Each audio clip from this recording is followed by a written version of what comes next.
వి gold trusted gold buyers తాకట్టులో ఉన్న బంగారాన్ని విడిపించి ఈ రోజు ఉన్న మార్కెట్ ధరకే కొనబడును. మరిన్ని వివరాలకు సంప్రదించండి 77107720.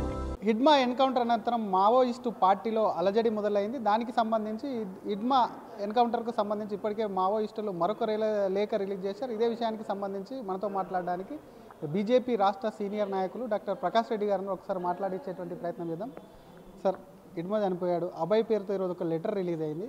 దాంట్లో 23వ తేదీ నెల 23వ తేదీ దేశవ్యాప్తంగా నిరసన తెలుపుతాము, అది హత్యాకాండ దివాస కూడా పేర్కొంటామని ఆ లెటర్లో ఉంది. ఎలా చూస్తారు ఆ లెటర్కి సంబంధించి? అది ఆ లెటరు ఇటువంటి లెటర్స్ అనేది రిలవెంట్ లెటర్స్. అబ్బాయి ఎవరు, అబ్బాయి ఎందుకు రాసిండు, నిజంగా మావోయిస్టు పార్టీ యొక్క పొలిట్ బ్యూరో ఉందా, ఇంకా ఉంటే దానికి అది పార్టీ యొక్క అధికారికమైన ప్రకటన, ఇవన్నీ కూడా అనుమానాస్పదమైనటువంటివి. ఒకటి ఖచ్చితమైందంటే ఆపరేషన్ ఖగార్ విజయం దిశగా ముందుకు పోతుంది. మార్చ్ 31 డెడ్ లైన్ పెట్టుకున్నారు జాతీయ స్థాయిలో. మావోయిస్టు పార్టీ తుపాకులు పట్టుకొని రాజ్యాధికారం కోసం పనిచేసేటువంటి సంస్థను తుదముట్టించడం అనేది లక్ష్యం. అది అక్రమ తుపాకులు, అక్రమ గ్రెనేడ్స్, రాజ్యం మీద పోరాటం, ఇది ఎట్టి పరిస్థితుల్లో ఏ దేశంలో కూడా ఇది సక్సెస్ కాలేదు, ఈ దేశంలో సక్సెస్ కాదు. తుపాకీ పట్టుకొని రాజ్యాధికారం కోసం ఫైట్ చేస్తూ, ఆ తుపాకీ ద్వారా రాజ్యాన్ని బెదిరిస్తూ, ఆ తుపాకీ ద్వారా అక్రమంగా చంపుతూ వాళ్ళను ప్రజాస్వామ్యం అని చెప్పడం అనేటువంటి అంతకంటే కుహనా మేధావులను సంప్రదించే వాళ్ళు అంతకంటే పెద్ద కుహనా మేధావులు ఇంకొకరు ఉంటారు. కాబట్టి ప్రజాస్వామ్యం ఎవరికి ఉంటుందంటే ప్రజాస్వామ్య విలువలను గౌరవించి, రాజ్యాంగాన్ని గౌరవించి, ఆ విలువలతో ఉన్నవాడికి ఖచ్చితంగా ప్రజాస్వామ్య హక్కులు ఉంటాయి, ప్రాథమిక హక్కులు కూడా ఉంటాయి. హిడ్మా లాంటి వాళ్ళు ఎంతోమంది మరణానికి కారకులైనరు, ముఖ్యంగా పోలీసు వ్యవస్థ మరణానికి కారకులైనరు. అటువంటి వాళ్ళ ఎన్కౌంటర్లను మళ్ళీ ఉపయోగిస్తున్న పదం చనిపోతే దాన్ని ఒక హత్యాకాండగా చిత్రీకరించే ప్రయత్నం, దాని ద్వారా మావోయిస్టు పార్టీ మళ్ళీ తమ అస్తిత్వం నిలుపుకునే ప్రయత్నం చేస్తుంది. ప్రజలెవరూ వాళ్ళు వెంబడి లేరు, ప్రజలు వాళ్ళ ఆలోచనలను సమర్థిస్తలేరు. కాబట్టి ఇటువంటి బంధులు చాలాసార్లు ఇచ్చారు. భారత్ బంధు, తెలంగాణ బంధు, ఆంధ్రప్రదేశ్ బంధు, ఇటువంటి చాలా బంధులు ఇచ్చారు. ఏ బంధు కూడా ఇప్పటిదాకా ఎవరు పట్టించుకోలే, ఇది కూడా పట్టించుకోరు. అది పేపర్లు రావడం కోసం, టీవీలలో చర్చల కోసం పనికొస్తుంది తప్ప అది ప్రజలు పట్టించుకునే పరిస్థితులు లేరనేది నా అభిప్రాయం.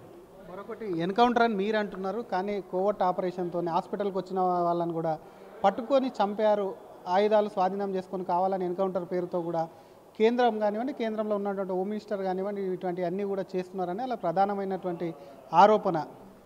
ఇప్పుడు ఇక్కడ ఉన్నటువంటి అర్బన్ నక్సల్స్ ఆరోపణలు పక్కన పెట్టదు. అర్బన్ నక్సల్స్ ఆరోపణలకు వాల్యూ లేదు. ఎందుకంటే తుపాకీ మన దగ్గర ఎందుకుంది? చట్ట ప్రకారం తుపాకీ ఉండకూడదు, చట్ట ప్రకారం గ్రెనేడ్స్ ఉండకూడదు, చట్ట ప్రకారం AK-47 ఉండకూడదు.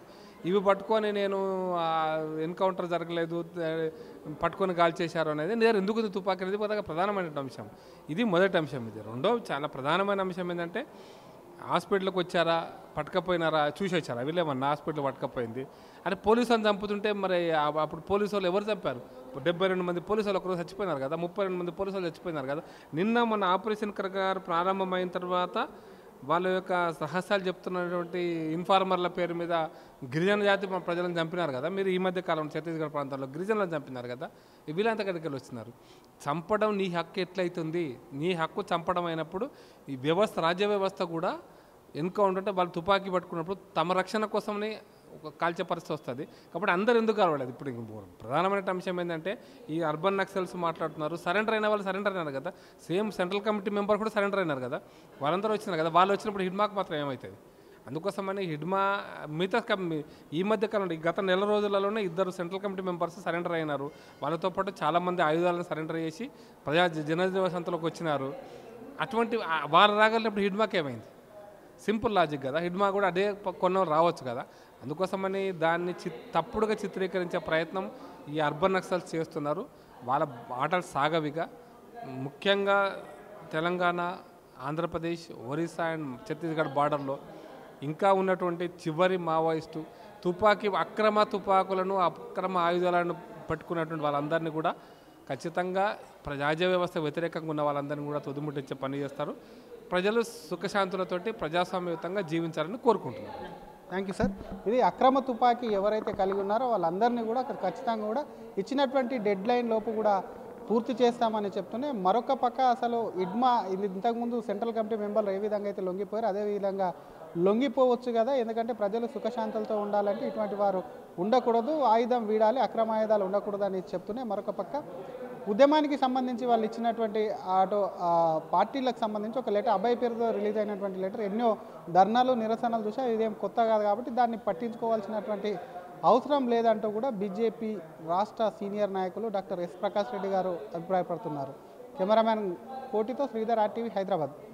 Local to global news at your finger tips. మీ చేతిలో ఒక ఆయుధం. Download R TV app. Media legend Ravi Prakash is back.